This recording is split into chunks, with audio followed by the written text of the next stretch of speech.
welcome everybody. My name is Ben Smith. I'm joined by my two co-hosts, Abby Duty and Curtis Wister, the Gordon College Fighting Scots, the Husson Eagles to my UMaine Black Bears. How are you guys doing today? That's good. How are you, Ben? Yeah. I liked that intro. That was a good one. So we're kind of talking lots of different things, and a lot of relationship talk lately is kind of what we're doing.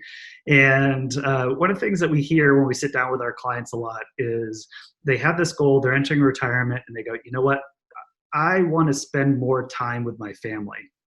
And then we ask the next question, right, is, okay, well, who do you want to spend time with? And then they maybe kids, or another place they start going is, well, grandkids. Is that, you know, I have grandkids.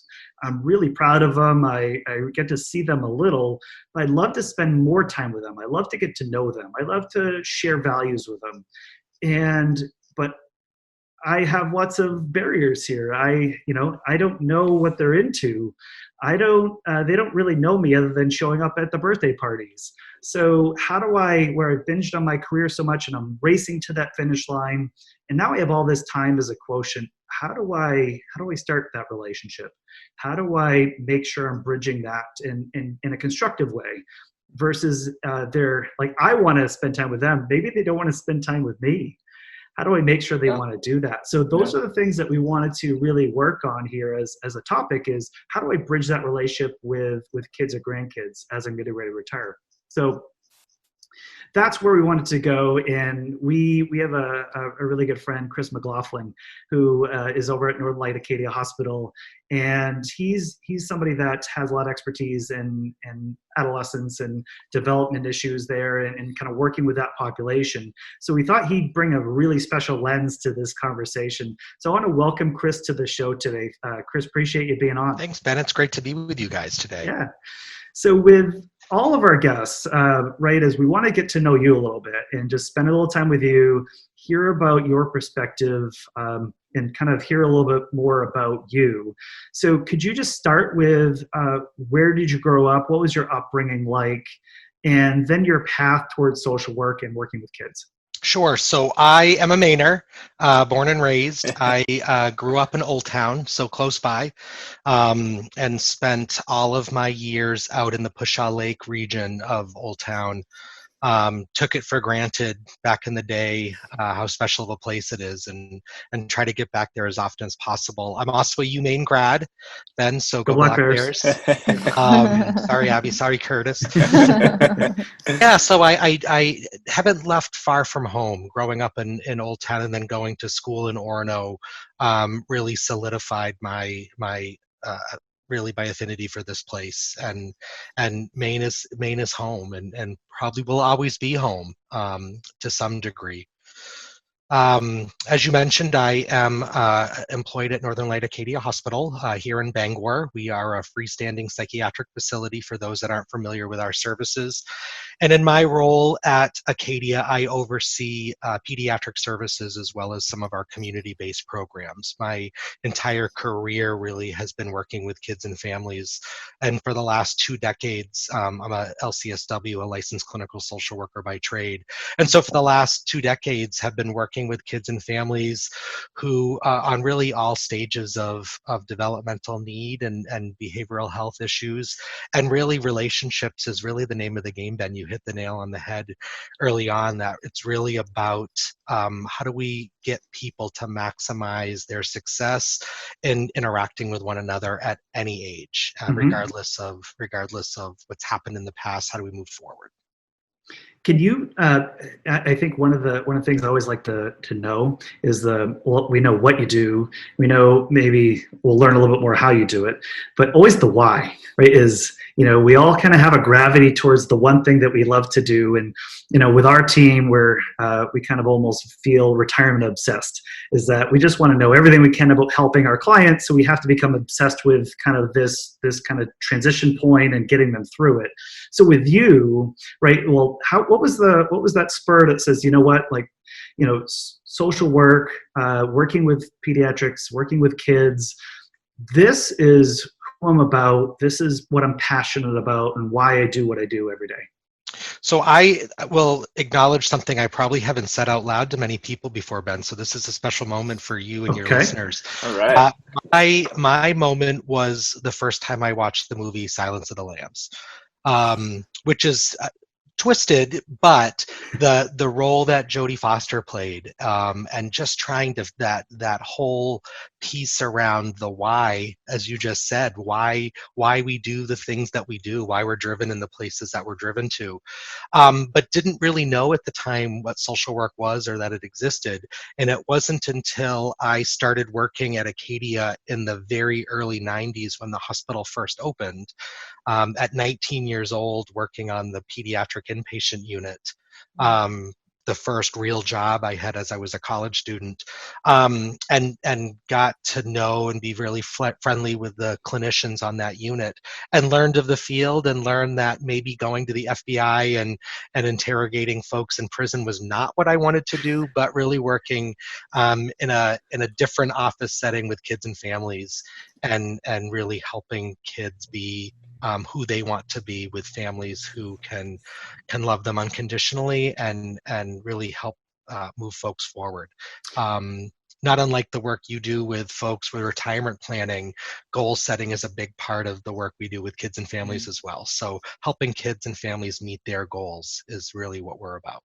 And and just dig in a little bit more there with you, Chris. So in terms of when you kind of started that job, what was it about kind of working with kids was the population, right? Because you could have worked with adults, you could have worked with geriatric, you could have worked with all these different segments. Yeah. Was there something about like those years that said, you know what, here's where I can make the most impact and why I'm more passionate about it? I think that's it, and I'm sensitive about not feeding into some of the stereotypes about old dogs and new tricks, but I really felt like I could maximize my impact with kids. And believe it or not, my area of specialty were actually the preschoolers. So the 4 or 5 year olds was where I spent the early parts of my career. But found myself coming back to adolescence. I worked in many residential treatment facilities after my graduate schooling was done at Orono. And that, I think, I'm a big kid at heart, and I hope to always be. And just being able to relate to kids and families on that level is important.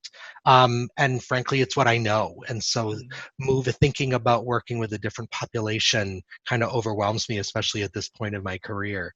But yeah, I've always been drawn to where I think my strengths are and where I can make the most impact. Okay. Love to hear, obviously we've had episode 8 where we had Dr. Cliff Singer on, Sure. Right? So he was talking about the geriatric end here. And so our audience heard from him in terms of an introduction to Northern Light Acadia Hospital and some of the services, but more specifically towards that lens, right, with Dr. Singer. I'd love to hear a little bit more about your area, right, in working with kids and pediatrics, and kind of what is that job? What are you doing? What sort of population is coming to you? What sort of challenges do they have? How do you look to help them? That sort of piece, I just want to I think that's a critical piece in terms of your lens and your expertise I want to share with that audience here. Yeah. Well, Cliff Singer is a tough act to follow, so I'm glad there's been some episodes in between his and mine. He's very good. He's very good, and that Mood and Memory program is an all-star program, as you now know, nationally known for the work they're doing. I'd like to think the same about our pediatric programs. We offer a full continuum of services at the hospital, so we have everything from traditional outpatient therapy and med management, where kids pre-COVID were coming on site and meeting with therapists, meeting with prescribers, meeting with case managers, and doing that work. Now, of course, we're doing that all virtually, and quite successfully, I will say. And so we have that lower those lower acuity services, those lower levels of need. And then we go all the way up to inpatient services, where we have a couple units where kids come to us and stay with us for hopefully as short amount of time as possible, so we can help. Sometimes it's a med adjustment, sometimes it's some safety planning, sometimes it's trying to figure out a brand new path, a brand new treatment approach. But our goal is to get kids really out and back with families, or back to their community environments, and back to their outpatient teams. And then we have a program right in the middle of those two things, right? So we have our pediatric day program, where kids come on site, again, pre-COVID, and spend the day with us. And it's a program that offers a little bit of schooling through our friends at Bangor School Department. But for the day, they are with clinicians and psychiatric technicians and nurses, really working very intently on whatever challenges they're facing. And that program can really run several months, depending on what the kiddo's motivation is, and how quickly they kind of progress through their treatment phases.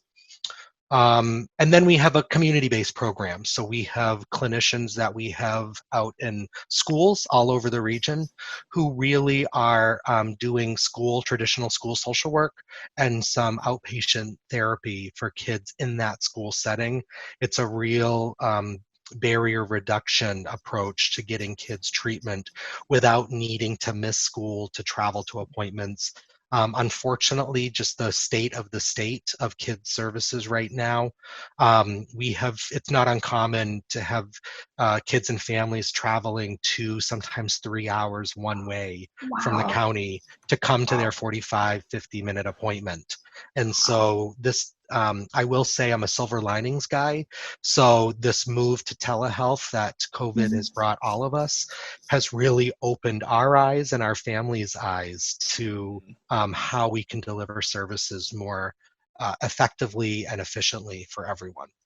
So I'm sure there's a lot of impact to that too, right? Is, if you're having somebody travel to you 2 and 3 hours each way, they just come out of the car, then they have to hurry to their 45-minute appointment, right? Is maybe their mental state is a little bit different than if you were, Sure. Hey, they're well rested, they haven't been in the car, and perhaps in terms of services, it's more productive as a session too, right? It is, and these are also kids that school attendance is really important for a whole lot of reasons. And as a lot of our kids are getting services at school, so missing a day of school a week or a day of school a month really is just not an acceptable solution for some of the kids and families that we're working with.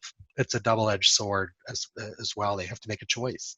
So one of my questions was going to be for you, Chris, is, when you were at 19 working with kids versus today, how has that changed? So I know we just kind of covered that, but other than telehealth, is there something there? But also, I just would love to hear just like how that's evolved, but then also how you think it's going to evolve. Because again, Maine is a pretty rural state. Yeah.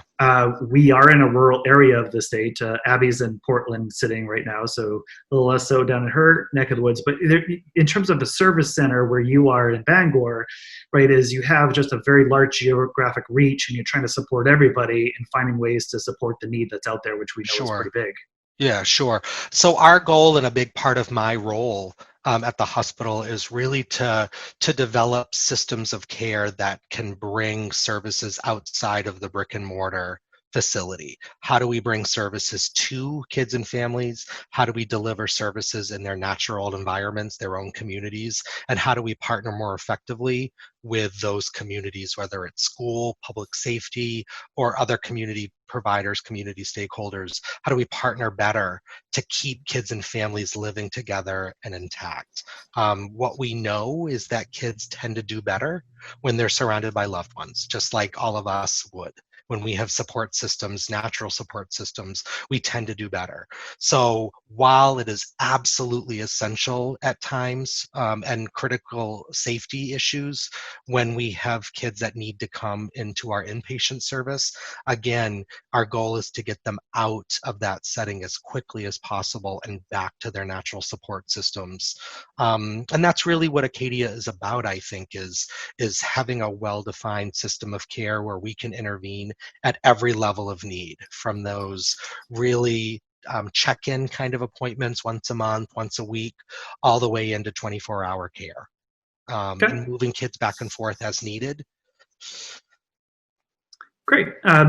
I would love to hear just, again, from a personal bent is always when you ask somebody a question of what do you love about your job, right? And again, I think that's when we're trying to get our listeners here of, hey, this is somebody that's really passionate about what they do. And that's always the question that is most meaningful to me is what do you love about it? And I love to ask you that question too, Chris, is sure. What is it about it that really kind of gets you inspired? I love being at a point in my career and with an organization like Northern Light, like Acadia Hospital, where I have the ability to really impact the system. And that moving outside of my four walls of this is where I treat kids and families, to really now looking at the system of service delivery, like creating new programs and developing approaches to telehealth and telepsychiatry to get services where kids are. I love talking with families about what it is about their services that are working really well and what's not working, and how do we fix that. And I love a big part of my role these days, especially, is working with schools and parent organizations and other community groups to just support those people that are supporting our kids, like teachers, like parents, like families, like grandparents who are raising their kids, sometimes unexpectedly.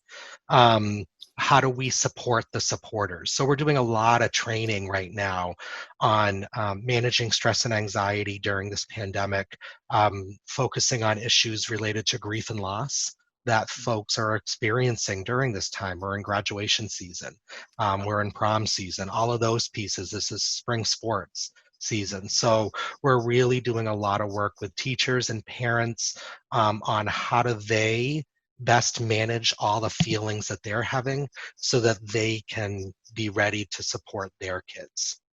Yeah, and I want to give you a plug here too, Chris, is I know you had a really big project last year in terms of the Acadia Cares program, right? Because you talk about supporting people that are supporting these kids, and sometimes they don't have resources, right? They don't know what to look for, and they don't know what signs to spot in terms of where trouble is happening with the kids that they're looking after.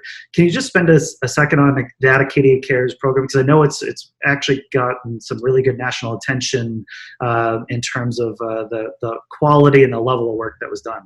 Yeah, so thanks for saying that, Ben. We partnered with a Bangor-based video production company, Osborne Media, and Hamden Academy, and recruited some kids, a lot of kids actually, and we filmed a 7-video series under this Acadia Cares umbrella. Cares stands for the Child Adolescent Resource and Educational Series, and really it was looking at kids' mental health and wellness through the lens of both suicide prevention and through resiliency. So our video series started with youth suicide prevention and walked through topics like eating disorders and anxiety, bullying, substance use, working with kids who are LGBTQ positive, and then ended that series on resiliency.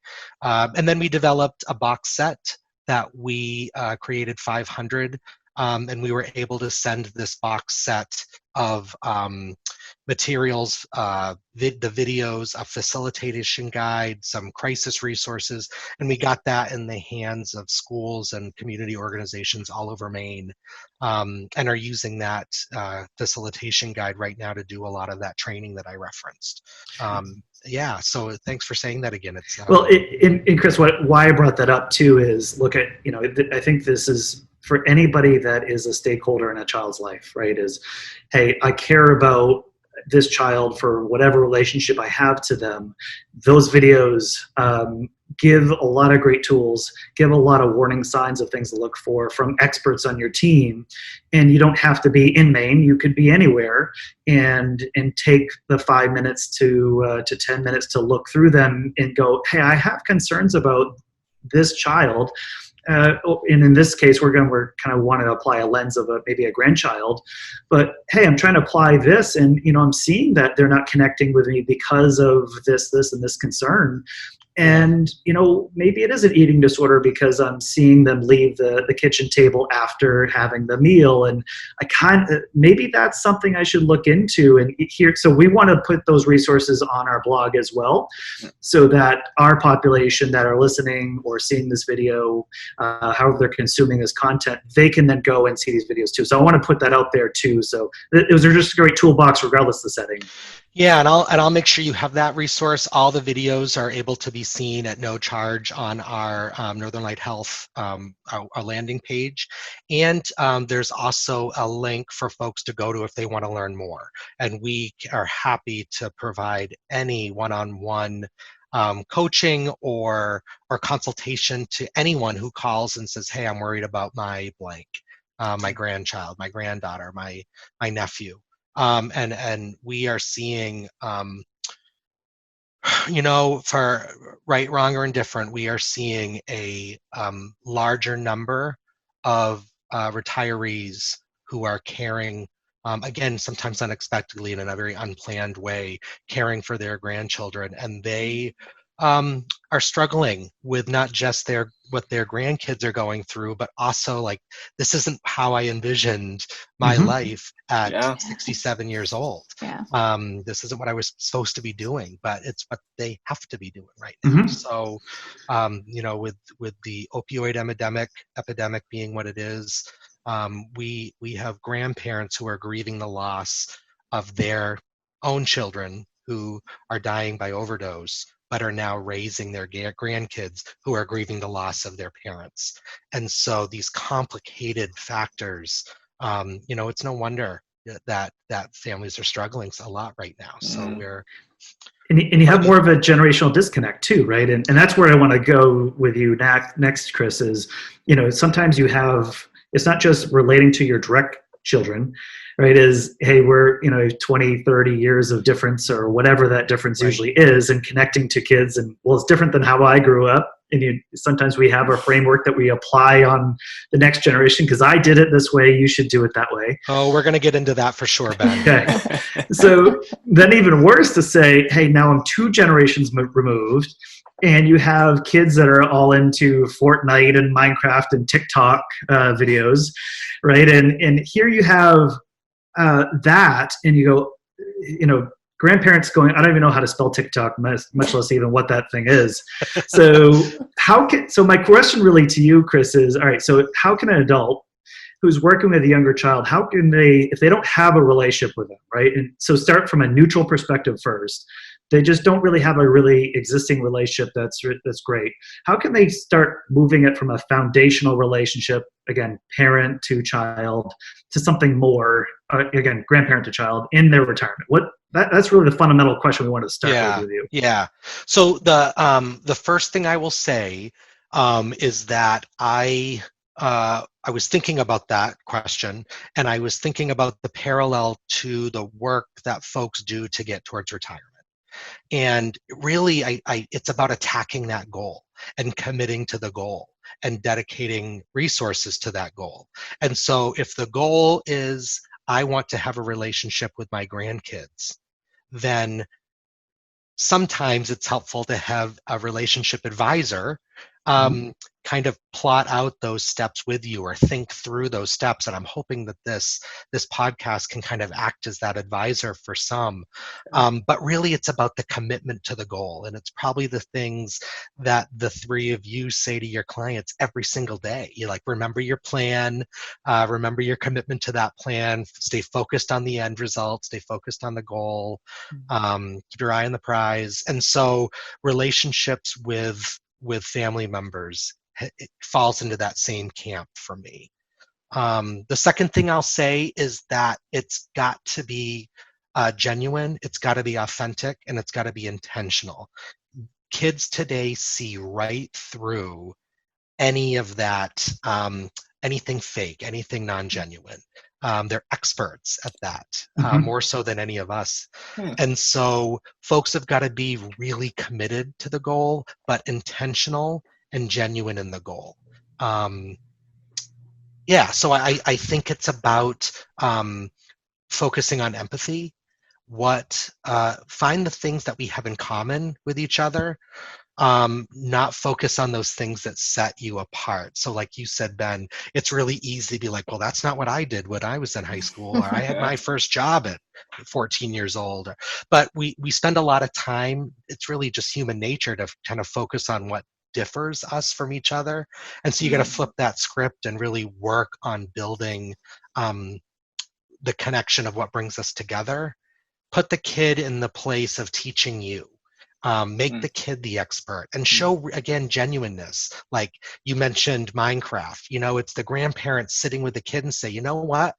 I want to learn about this game. You love this game. You show me what you love about this game. And put that kid in the teacher role. I love it. Yeah, that's great. So what about connecting with kids in different adolescent stages, right? So every stage is going to be a little bit different. So how do those differ? And what tips would you give for connecting at each of those different stages? Yeah, that's a really good point. The way I would tackle a relationship building with a 16-year-old is very different than with a 6-year-old.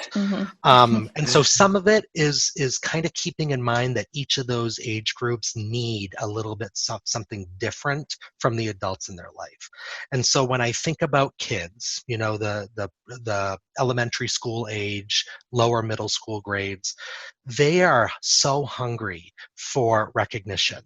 They want to show you their schoolwork. They want to put it up on their refrigerator. They want to show you their hobbies and what they found in the yard and what they've created in the sandbox. And the kind of feedback they need has got to be constructive. They don't want to be criticized. They don't want to be told what they're doing is wrong. And I think that's something that we sometimes trip ourselves up with, is we want to do it for them and show them how the right way it should be done. But we've got to let them, kids need to explore and experiment with that with the guidance of trusted adults around them. Conversely, when you think about adolescents, they need something really different. They don't want anybody coaching them or telling them really outwardly what they should be doing. They don't want you to get them to conform or push your viewpoints on them. They need really the permission to explore who they are. And they're really looking to their peers and role models. And I think grandparents and extended family members are sometimes in the perfect position to be the role model for them, because they're not mom and dad. They're one step removed from mom and dad. They have all the stories about what mom and dad did naughty when they were younger. And so I think you can really partner, grandparents can partner really effectively with adolescents, and sometimes at the lighthearted expense of birth parents as well. Chris, to kind of follow up on that, I know we've kind of talked around it at this point. Can we talk about just kind of generally some things you see the older generation sort of do wrong, or mistakes kind of commonly you see when dealing with younger kids or younger generations? Yeah, sure. My precursor is I tend to try to be, both personally and professionally, like, here's what you should be doing. I try not to do the finger wag and tell people you're doing that all wrong, even though that's probably what my face sometimes shows outwardly. But I think it's important to just be upfront about, here are things that aren't going to work with kids of all ages. And so whenever you start the conversation of, when I was your age, we had to blank, or when I was your age, they made me blank, that idea, that comparison piece, that sometimes has that twinge of guilt or shame underneath it. It's that message of, you should be doing it this other way. That's not going to work. That's not going to be a conversation starter. I think older generations sometimes have an idea that the iron fist is the right or the only approach. And the youth of today are not going to be moved by iron fist. They're going to rebel at all ages. And so older generations, I think, have to challenge themselves to find other motivators and find ways to engage cooperation instead of forcing compliance, which is a challenge. It takes some creativity to do that. And finally, I think power struggles, regardless of the age of the caregiver, power struggles are the number one thing folks in my shoes are trying to coach family members out of. And power struggles tend to come up when values are being forced upon or instilled, when heels get locked in. So the stories I think about are kids that are forced to sit at the dining room table and you can't leave until you finish all of your blank. And these are kids that will absolutely wait out. They're there till midnight sometimes. And the struggle becomes much bigger than what the you need to eat your vegetables conversation was. And so we've got to avoid power struggles at all costs. They lead to resentment and chips on shoulders, which then just makes that relationship goal even harder to achieve. And Chris, I want to just kind of reply to it too, and because from our end, right, when we're working with this population directly, right, instead of we're trying to reach the kids there, and you kind of see there's a lot of, and I don't want to use the bad connotation of the word, but there's a lot of rigid thinking. Sure. Right, is that they've created in their mind a construct of here's how it has to be, and there's absolutes. It's binary outcomes, that it's going to be all good or all bad, and where we kind of, I think where a lot of work that we try to do with them is start breaking that up and going, let's start with the goal, and then look at the path. So there's lots of paths to kind of get to those goals. And if you're trying to achieve a certain level of attainment or happiness or satisfaction, but to your point about, hey, I want them to eat healthier, is it that I have to have them sit down at this table right now and eat all of the food groups that I put in front of them, even if their taste buds are screaming at them and their gag reflexes are engaging, but they have to be this because that's what happened to me, is my broccoli was forced on me like George Bush, right? That sort of stuff. I don't know, I think we all can kind of start getting into that mode is, nope, this is the way it is, this is what we're going to do, and you're going to conform or else. The 4 words that caregivers of any age should be most mindful of and cringe when they come out of your mouth is "because I said so." That carries zero merit for kids of any age. And so it's easy to say 4 words and expect a response. What's tougher but much more effective is finding that middle ground. It's engaging a conversation in, here's what I hear you saying you want. Here's what I hope you're hearing Grandpa saying he wants. How do we meet in the middle? And maybe it's you don't eat all your peas, but maybe you try the peas and we move on to the next phase of the evening. Mm-hmm. Yeah, and because I have that struggle with my son directly a lot but we just, because in our sense is, well, we're just going to have an open and honest conversation here. Is like, hey, we're concerned about the food choices we're making. Yeah. And, these are the concerns we have and why that's concerning to us. So can we find a way that here's a menu of things we know you do like that can balance this a little bit more and give the control back to them of, hey, here's the parameters, let you do that. But it becomes an open dialogue a lot, and it feels like we're ending that meal time better. Right? Yeah. He's feeling like, well, I want to control in this relationship. You gave some to me, and I got to eat something I liked instead of something that you forced me to not like. Yeah. So knowing your son, I absolutely can see that. But as I said earlier, you're giving your son at that age exactly what they need. They need the parameters, but the control. Right.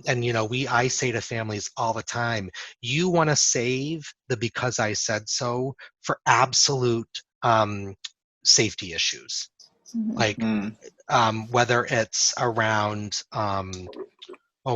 driving or substance use, or for younger kids being near mom when she's cooking on a hot stove. The "because I said so" have to be related to safety and in the moment concerns that you can then back up and explain later. Gotcha.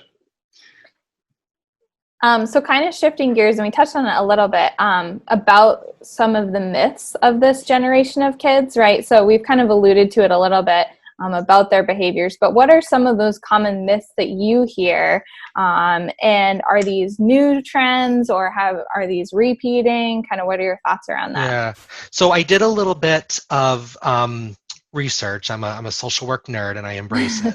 And I did a little bit of research, and not surprisingly, there's a lot of folks way smarter than me who have talked about these generational gaps and differences going back now 60 or 70 years. And so a lot of what stereotypes of this current young generation are the same exact stereotypes that were 20 years ago and 20 years before that and 20 years before that. So every generation thinks that the current generation has it easier than they ever had. That things are handed to them, that they're spoiled, they've gotten lazy, they've gotten weak, they're not prepared to live in the world that we live in. And really that, I think it's that spare the rod, spoil the child, that iron fist approach. Every generation thinks that that's what the current generation needs, as much as we hated the generation above us thinking that about us. And that's empathy, right? We've lost touch of the things that triggered our responses, and now we're imposing them. But here's the fact, and it's a bit of a sobering fact. Kids today are experiencing rates of depression and anxiety that no other generation have ever dealt with. Suicide rates for kids are increasing year after year, especially in populations that we always thought had some built-in resiliency, like adolescent girls. The lethality of adolescent girls is increasing year after year. This generation of kids absolutely has the cards stacked against them, more so than I think other generations ever would know. And it's easy to take for granted that this generation of youth have grown up with Facebook. They've grown up with smartphones. They've grown up with 24-hour news cycles. And the impact that all of those things have in a cumulative way on kids, you could fill novels with. And so we're working with a generation that's unlike any other generation previously, because of just the way the world has changed around them.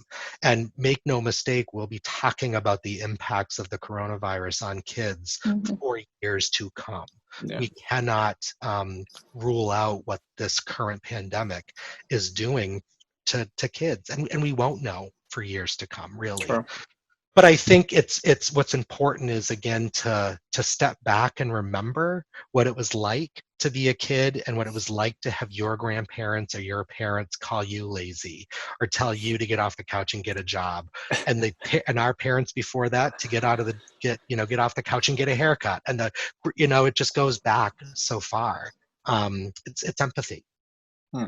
Yeah, and I'll add to that too, Chris, is, it seems like sometimes, we have this in our mind and it can cause a negative relationship with somebody, right? Is all of a sudden, I came into retirement thinking I have all this time, I have other resources too, maybe even financial assets, and I'm trying to use this to apply it to go, how can I better my life, but also I get peace by bettering either my kid's life or my grandkid's life, right?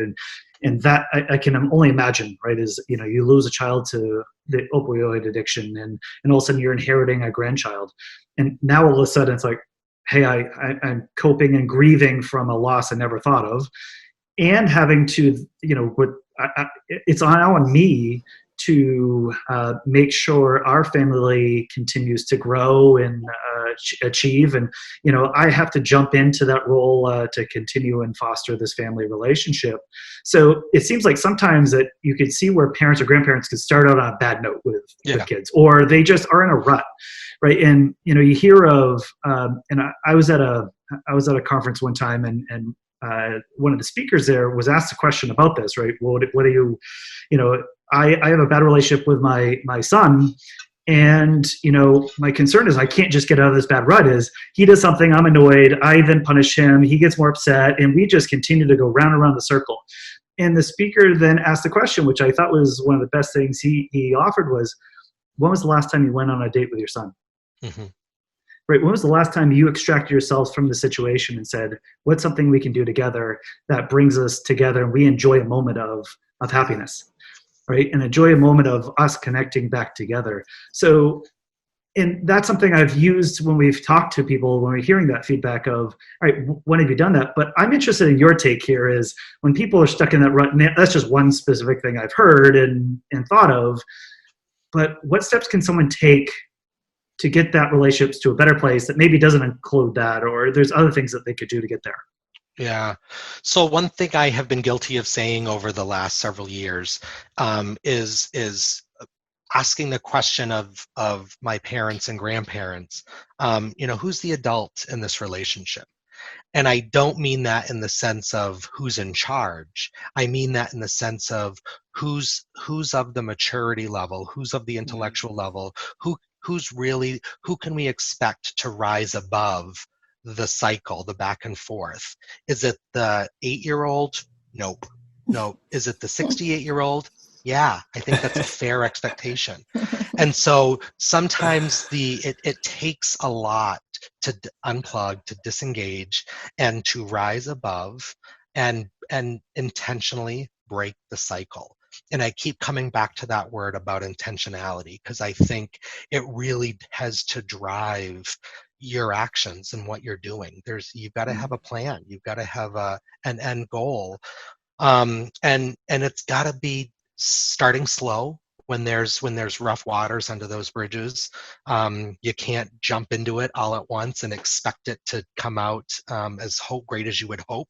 You got to start slow. There's baby steps that you can do. Sometimes it's communicating via notes or cards in the mail or emails or recorded messages, but it's finding alternatives to the lock of the verbal argument. You got to find a way around that, and don't be afraid to ask for help. And sometimes help is engaging parents if they're present, or other family members, or engaging professionals. Our region is really rich in terms of supports for grandparents who are raising kids. There's support groups happening all the time for grandparents who have found themselves in this situation. Or grandparents who are providing childcare, maybe not raising the child in the sense that they're living there, but grandparents who are primary caregivers when there are working parents.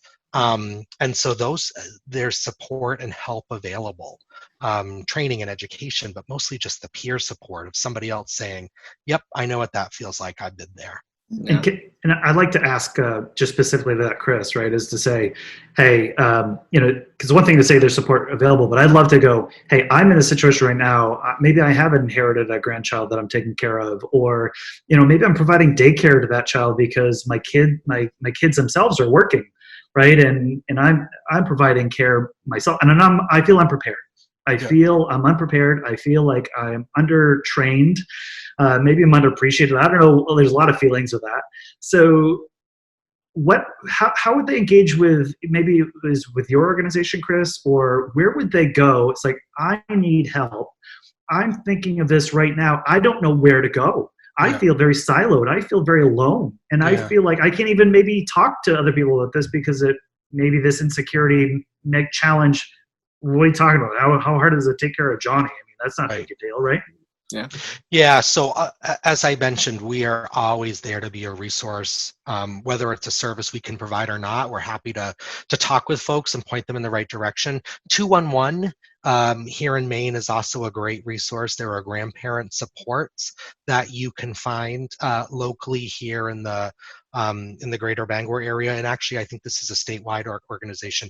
Adoptive and Foster Families of Maine, AFFM, provides support groups for family members, typically elder family members who are suddenly fostering or have adopted their grandkids for whatever reasons, things that we mentioned earlier.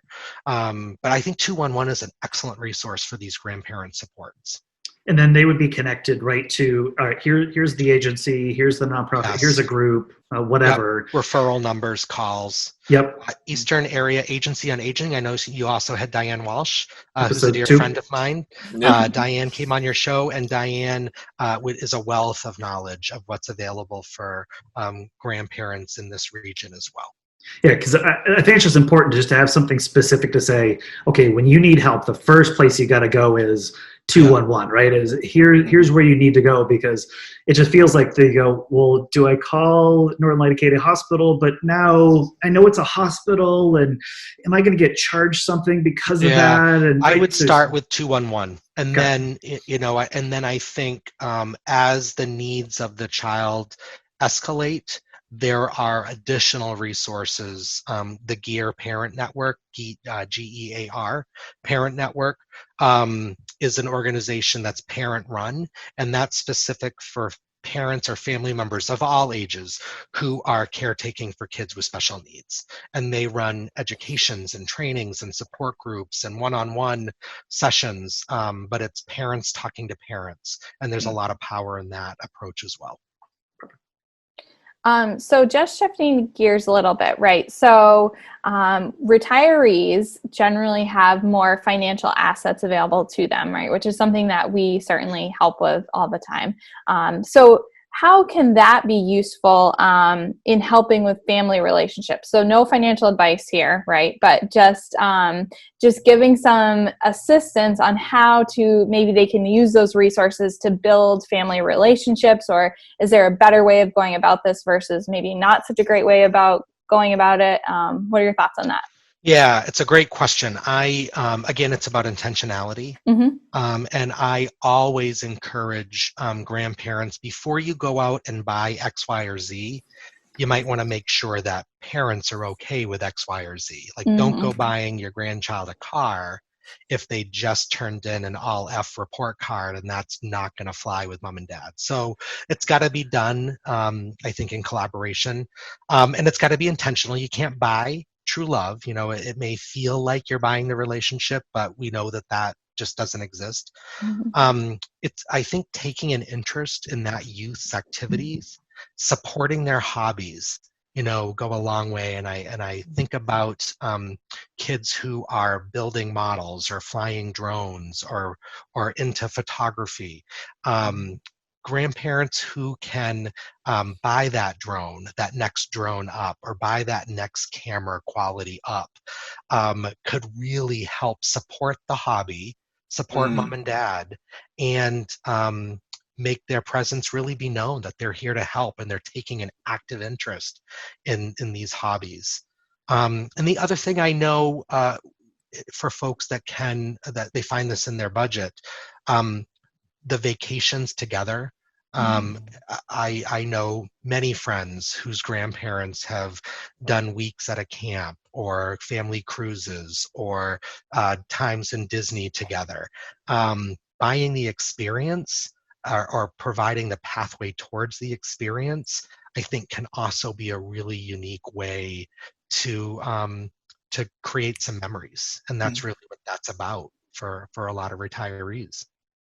Yeah, and I want to add to that, Chris, too, is we had Maria McDougall on from Financial Authority of Maine the other day, and that was one of the things that she talked about was, intentionality was what you've brought up as a major theme with kids, and she used that too, which I like that you guys were aligned there, was with intentionality around college planning. Because if you say, hey, I have a college account for you, and they're age 5 and they're age 7, they continue to hear that, that they start building in their own expectation about going to college, and they know there's money earmarked for it, and they're working towards it, and that good grades, plus the work that they do, plus these resources that we're all building together, allows you that opportunity to get there. Not saying you have to do it, but we have kind of removed roadblocks for you to get to it. So I like that, what she kind of had a whole track on intentionality from a grandparent perspective to a grandchild, that you're kind of saying a lot of parenting skills are really around that anyway. For sure. Absolutely. Yeah. Absolutely. I love the idea of supporting college or vocational training, or Or it might be supporting the kids' first attempt at independent living, helping kids with a security deposit for their first apartment. But again, I think it's those kind of things have got to be done in collaboration with the child's parents, just to make sure that visions and values are aligned. So Chris, this conversation to this point, we've been kind of talking from the older generation's perspective, if you will. I kind of want to switch that around. And so what are some things that you see that really cause the kids to sort of turn off to that relationship with their grandparents? Even if the grandparents are doing everything that we've talked about to this point, they're doing everything right. But right. So kind of what are you seeing there, and any kind of tips or suggestions you have for a grandparent who may be experiencing that? Yeah, so kids are going to be kids. And again, you could do everything right and have it still blow up in your face. Mm-hmm. And so it's important to not keep that kind of mental scorecard in your head that, well, I've given them X many chances and I'm done. Like, that's not how relationships work. Relationships have to be unconditional. And so it may be 10 strikes or 15 strikes. Kids don't want to feel like things are being forced on them. Again, this is kids of all ages. So the one size fits all approach doesn't work really well with kids at all. I would say that, we talked about this earlier, that kids are going to sniff out the lack of being genuine, and they're going to sniff out when somebody's trying to buy their love and affection. And I think that sometimes other generations feel like you can talk through the problem incessantly. And so if every time I see my grandfather, they're going to lecture me about why studying my math is so important, or why I should start watching NASCAR, or why I should support the Patriots, my time with that person is going to start dropping dramatically. And so I think grandparents need to dust off that insight, that inner voice that makes you stop and pause and go, geez, I'm listening to myself and this is not going well. I should probably stop now. I think that's a really important skill for all of us to have, but certainly for folks who are trying to foster some different caliber of relationships. I also think there's safety in numbers. And so making these relationships full family affairs. So getting gatherings, getting groups, engaging the aunts and the uncles. If there's cousins, make this not just about this one grandchild or this one sibling set. Make this truly about improving my relationships with my family. And for larger families, starting new memories and new traditions of family gatherings or family barbecues, or that same weekend every year that we're all going to gather at grandparents' house and do lawn games or those kind of events. But making it full family and having that safety in numbers, it takes the pressure off you, and more importantly, it takes the pressure off that one kid who really is the target of your efforts. I would like to, this is maybe a COVID-19 related question, Chris, right? I think in some ways by, kind of by design sheltering in place, right? And especially with a population that with maybe perhaps increased health risks, that they're required to stay away from more and more populations right now. Again, we're recording this in the middle of May, so going forward, this might be changing, but it obviously with relationships, it's all about time, is what I've experienced, right? Is the more time I spend with you, the more I get to know you, the more we're going to foster a relationship. And again, there can be positives and negatives to that too. But that right now it seems like it's a very specific challenge, right? Where it's like, I want to go spend time with you and I want to do this, but I can't, right? And maybe I can't come see you. So obviously Zoom, which is a recording vehicle we're using right now anyway, and people are using in a lot of day-to-day lives that they're exposed to. But maybe in addition to Zoom, or other ways that we can use it, maybe technology, or other ways that we can still have a relationship, build a connection, keep fostering and spending time with each other that maybe we weren't doing before, or maybe we can incorporate going forward. Yeah. So I'm going to say something that's really counter to what you may be expecting me to say, and I'm going to say avoid Zoom at all costs. Okay. Kids are spending a vast majority of their day in some remote learning environment. They're getting services, they're getting their friend time, and Zoom fatigue is absolutely real, as I'm sure you have come to find out in the last couple months as well. So it really is, we've got to think about what's efficient, but what's also gonna be effective. And so I would encourage grandparents to embrace apps like Snapchat or Marco Polo or even FaceTime, but those kind of apps where they're designed to be quick snippets. You can use funny filters. You can make it a sort of this is our thing, that we always talk to each other in our squeaky voice filters or our old man filters or what have you. But there's a formality with Zoom right now that I think is it's going to be natural for kids, especially adolescents, to want to rebel against. Zoom is where I do my schooling. Zoom is where I do my counseling appointment. Zoom is where mom sets play dates up for us. So trying to find clever but quick ways to engage with each other. Recordings, apps like Voxer that allow you to record messages back and forth. Find ways to read stories aloud together.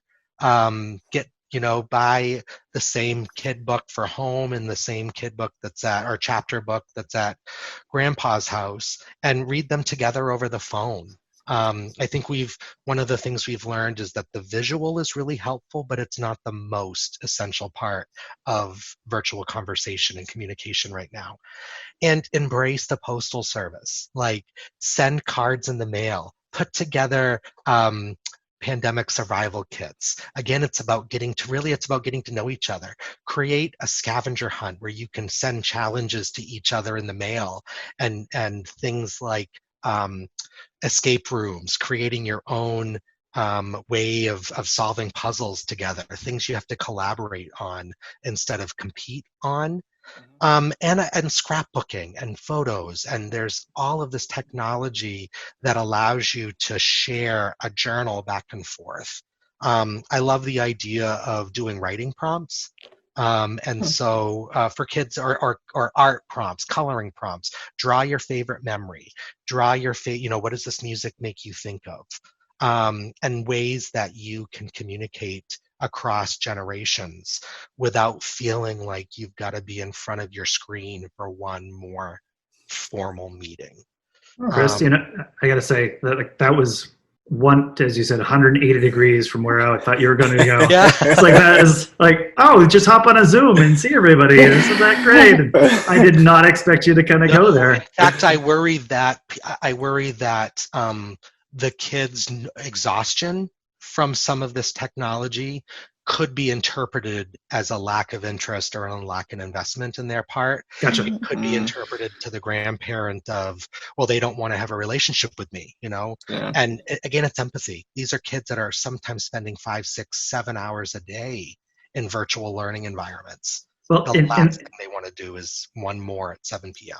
And that's what we're like, again, with our kind of clients, as they're getting into retirement, right? They have a vast wealth of time. Right. And they go, all right, what are my barriers? What are their barriers? It's usually a technology barrier that they maybe are having trouble there. So you can kind of go, all right, well, what are the barriers? Well, let's then spend time on educating you on, Snapchat. Like, all right, let's figure out a way to get you trained on Snapchat so you are functional to have a better relationship with your child. If it is a 6-hour project for you to get versed in Snapchat, that's really a good use of 6 hours of your time to kind of, so all these are minor investments to kind of get there, but you have the time to do it. And really everybody's doing Zoom right now. If a grandkid says, "Oh guys, look what the Snapchat grandma sent to me. This is our thing. This is what we do." It really is about creating the shared experience that's novel and unique, and it becomes something that is really a source of pride for both the retiree and the kid, that this is what me and grandma do. We read these stories back and forth in funny voices using crazy filters. I love it. That's phenomenal. Thank you for that. So Chris, as we approach the end of our episode, there's one thing that we love to do. I personally love it. I think everyone loves it. We like to change it up and ask one kind of bucket list question, if you will. So obviously the name of the podcast, Retirement Success in Maine. What is your kind of vision for your own retirement, and then, what you see being a successful retirement for yourself? Yeah. That I think is the hardest question you have asked me so far. So we've referenced a couple of your other guests, and a really good friend of mine, Carrie Heatherman, was another guest on your show. Yeah. And I loved her podcast. I loved her episode with you because everything she talked about from a travel advisor perspective was right up my alley. Like, I just couldn't get enough of that. And so for me and my family, it's really about travel and experiencing places and seeing things that we just haven't had the time or resources for right now. So Carrie was my retirement success guru. She's who I want to be when that time comes for me. And I think she's still like our number one listened to episode. So far, Ben. So far, you're gonna beat it. I know it. Don't count this out. Yes. So we got to get this viral, Chris. So this is, but yeah, that's something where we hear a lot is, hey, like travel, something I just didn't get to do or I want to do as much of.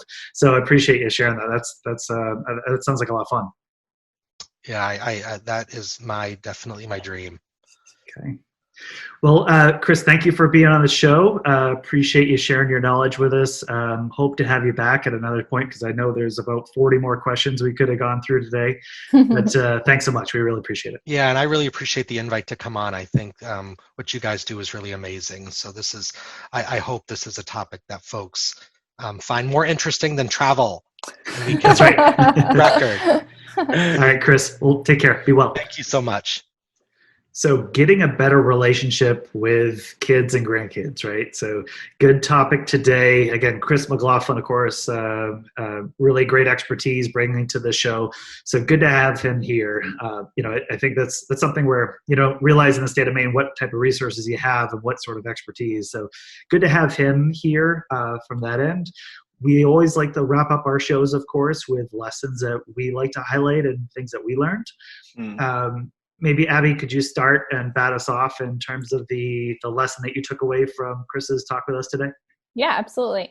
So what I really liked him talking about was the aspect of empathy and how important it is in relationships, especially with kids and grandparents or kids and parents. I think empathy is often overlooked or maybe even undervalued, right? Putting yourself in somebody else's shoes, feeling what they're feeling can help you build that relationship. And the way he put it was a pretty foundational aspect of relationships. So I think that's always something helpful to keep in mind when working on building relationships with anybody, really. Yeah, I really liked it because, again, like, his whole statement about who's the adult. Yeah. Is are you expecting that young one to go invest all this time in getting a better relationship with you as the grandparent? Right? That's when you pose it like that, like, well, obviously that's not probably going to happen.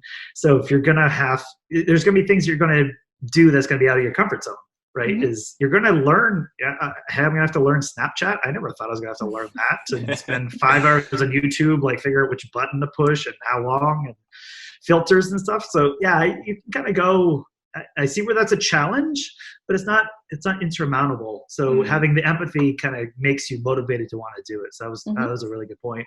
Yeah. Curtis, from your end, was there something that you took away that you really liked about Chris's talk with us?